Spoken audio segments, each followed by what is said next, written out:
My name is Anna. I am 28 years old and I live in a small city in England. I work in a bookstore. I love reading and talking to people.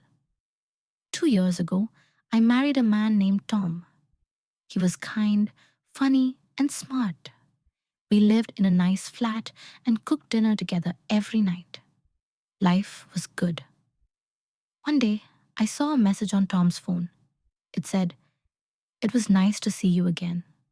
I missed you. Sarah." I felt strange.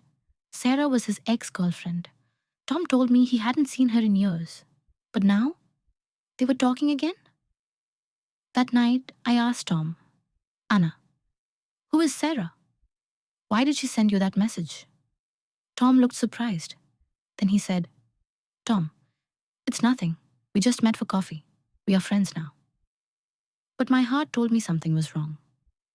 The next day, I asked my friend Lucy for advice. "Lucy, Anna, if something feels wrong, it probably is. You need to talk to him again. Be honest." So that evening, I sat with Tom again. "Anna, Tom, I want the truth. Are you still in love with Sarah?" Tom looked down. He didn't say anything for a long time. Then he said, "Tom, yes. I saw her again last month. We kissed. I'm sorry." I felt like I couldn't breathe. My husband cheated on me. He broke my trust.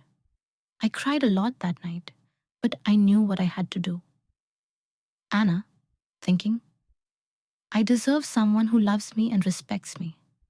I can't stay in this marriage. The next morning, I packed my bags and went to stay with Lucy. She hugged me and said, "Lucy, you are strong, Anna. This is not the end.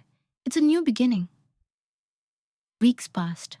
I started going to the gym. I read new books. I even joined an English speaking club to help others practice English. I learned something important. Love is not about words. It's about actions. One day, I looked in the mirror and smiled. I was not broken. I was brave. Moral of the story: trust is the foundation of every relationship.